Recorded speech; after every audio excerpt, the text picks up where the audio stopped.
everybody, welcome back to Bugs Books. Today we are doing two things in our video. First, I am recapping my 2025 reading goals, and second, I will be going over my 2026 reading goals. So let's go ahead and get started with my 2025 reading goals. Fair warning, I didn't do great with them. No, I did not. Excuse me. So out of the 4 reading goals that I made, I only completed 1. But hey, that's okay. It happens. So as for my book count goal, I wanted to read 80 books in 2025, and in total I read 59. So quite a bit less, but I mean, it's not too bad. I had some harder months when it came to reading in 2025. That's fine. I will say though, I tracked my reading across 4, I'll say platforms, but only 3 of them are like platforms. I crossed my reading goals across 4 things. One was my own reading journal, so obviously that was the most accurate with 59. Then I did Goodreads, which was pretty accurate. One of the reads that I read this year was a beta read, so obviously that's not going to show up on any of the like apps or websites to track because it's not published yet. So Goodreads would have me at 58, which it actually has me at 59 simply because one of the books that I read in 2025, it shelved as both a paperback and an ebook, and so it counted it twice. I'm not sure how I did that. But so it has me at 59, which is how many books I read, but because of an error, it technically should be at 58. Storygraph has me at 57. It was missing one of the books I read. And Fable, unfortunately, was missing several of the books that I read, and it has me tracked at 54. Now, I did use Fable and Storygraph for the first time this year, and I really like Fable. Storygraph, I could probably like take or leave, to be honest. Like, it was just kind of there. I didn't really care much about it. I really like Fable. I like the social media kind of aspect to it. I like the reading logs of it. I like the kind of interface. It's very creative and cute. However, it was missing several of the books that I read, and not just like indie published books. It was missing traditionally published books that were from smaller presses, such as it missed several from White Crown and White Fire. I think it was missing one of the Barber books. And so it's not like it just didn't catch an indie published book. Like, that would be kind of understandable. But these are like traditionally published books, and it just didn't have them on the database. And also, it has a place where you can like enter a book. Like, if you say this book is missing and you give it like the ISBN and the publisher's information, then it says it's going to add it for you. But like, I did that with the first book it was missing. I gave it the publisher's website, I gave it the ISBN and all this stuff, and it was never added.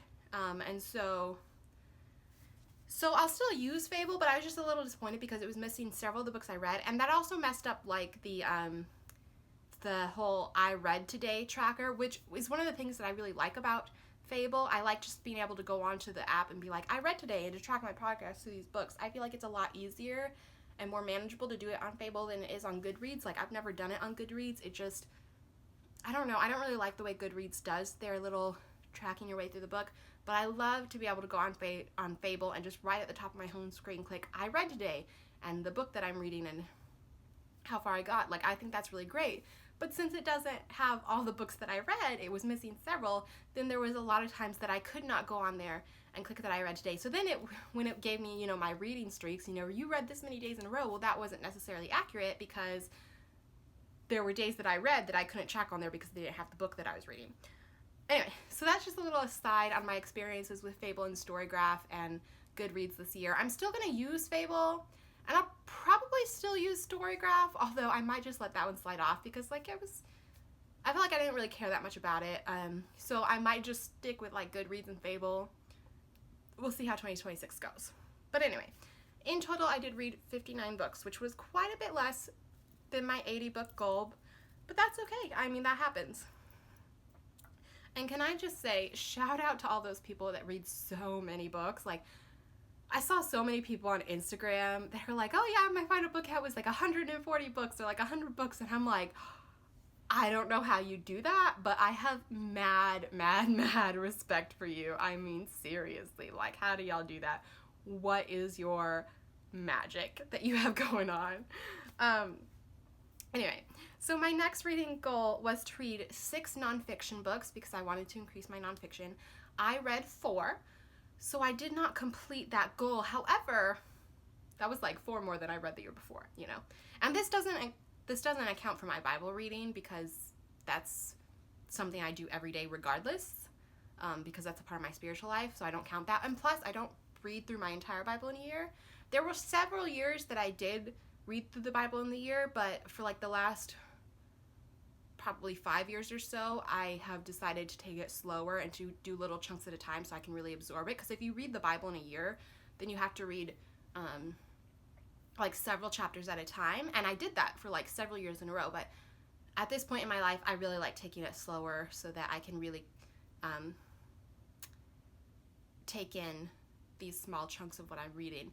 And so I don't read my Bible in a year. I read it every day, twice a day. I read it morning and evening every day, but I don't get through the whole thing in a year. So anyway, when I talk about nonfiction books and stuff, I'm talking about purely for pleasure nonfiction books and not anything I do for my devotional. Like, I also read other things for my devotional, but I wouldn't count that in my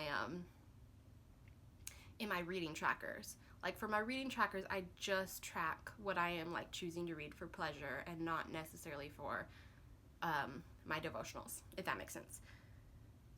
So, but anyway, for pleasure, I read 4 nonfiction books this year, which didn't quite meet my goal of 6, but it was still really, really good. I was actually quite proud of that. My next goal was 6 classics, and I read 2. I did not read as many classics as I want this year. Last year. We're in 2026 now. It's not this year anymore. I did not read as many classics as I wanted to, but I hope to increase that number in 2026. And finally, my 4th reading goal was to read 6 poll picks. Like, I put polls on my YouTube and Instagram, and I let you guys vote for which book I would read. My goal was for 6 of those. I actually read 7 because I did 5 polls, and there were 2 polls that 2 books tied in. So I read 7 of those books. So that one was check. I completed that goal. Yay. At least 1 of 4. The other thing that I wanted to mention was how many new authors I read. In 2024, one of my reading goals was to read so many new authors, and I don't remember what that number is now, but I ended up like blowing that number out of the water. So I was like, in 2025, I'm not going to set a number because I think that it's just something I do naturally without having a goal. But I still tracked it because I wanted to know. And so in 2025, I read 18 new authors, which I was really happy about because I love discovering new authors, and I can't wait to see how many I discover in 2026. So that completes my 2025 reading goals. Didn't do great on them, but like, I'm not mad about it. So now let's move on to my 2026 reading goals. So I have, what is this? 5 reading goals for 2026.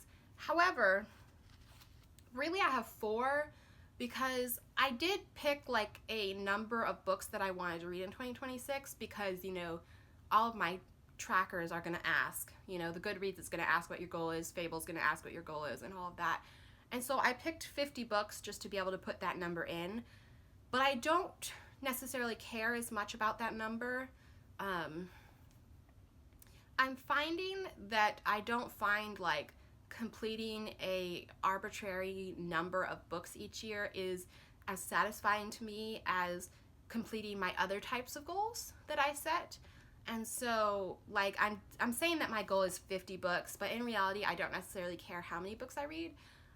So that is my 5th reading goal, but it's not as important as the other 4. As far as the other 4 go, I want to read 3 nonfiction, so that takes the number down from the 6. I think it's a little more manageable this way. 3 classics, again, we're cutting that number in half to make it more manageable, but the nonfictions and the classics are both things that I want to keep putting into my reading life because I am interested in spending more time with those genres and subjects. And then I have to do one readathon or challenge this year, whether you call it a readathon or a reading challenge. I want to do one of those. I didn't participate in any last year, I don't think. And I kind of missed it a little bit. Like, I also didn't put on any on my YouTube channel like I did in 2024. I don't think I put on any readathons last year that I can remember. So that was kind of a bummer. So I do want to participate in one readathon or reading challenge this year. And I already have 2 picked out that I'm going to be putting into my reading journal so that I remember them. Because usually, like, I say, oh, I want to do that readathon, and then, like, I kind of forget that I'm doing it. Like, I had, like, there's been some I do in the past, especially the ones that, like, go over an entire year. Like, the ones that you're doing, like, that are, like, a month long, those are easier to remember. But, like, the ones that go over an entire year, I always forget that I'm doing them. And so I printed 2 that to tape into my reading journal so that I will remember that I'm trying to do them. And one is the Winnie the Pooh readathon from Paperbacks and Ponytails, which I think is just so much fun. It looks so much fun. I want to do it. And the other one is Karen Whitemeyer's Posse readathon or reading challenge from her Facebook group, because I am a member of her Posse on Facebook, even though I never go on Facebook. I need to go on Facebook just to check out that group and see what people are saying, especially if I'm going to do this reading challenge. But, like, I never get on Facebook, y'all. But anyway, so I'm going to tape these both into my reading journal, and maybe I'll complete them both. Maybe I'll complete one of them. Maybe I'll complete neither of them and end up doing a different readathon. I don't know. But these 2 look really interesting to me, so I'm going to be trying to do them. And then my final reading goal for 2026 is to participate in a book club. That was one of my goals for 2025, although I didn't make it like a specific reading goal, but I thought, like, man, I'd like to do that. And I actually joined several Christian fiction book clubs on Fable, but then I never actually participated in them. I never actually read the book that they were on at that time. I never commented on anything. And so this year, so I joined in 2025, and in 2026, my goal is to participate in one of those book clubs. So like I said, those 4 goals, the 3 nonfiction, the 3 classics, the reading challenge, and participating in a book club, those are the 4 goals that I 100% want to do this year. And because I feel like those kind of goals are just much more satisfying and fulfilling to me than just meeting an arbitrary number of books. Although I will be putting 50 books on my different reading tracker apps, but that one's just not as important to me. So yeah, those are my reading goals for 2026. Let's hope that I do better with them than I did in 2025. Let me know in the comments what your goals and intentions are for your reading life in 2026. I'd love to know. Thank you for joining me, and I will see you next time.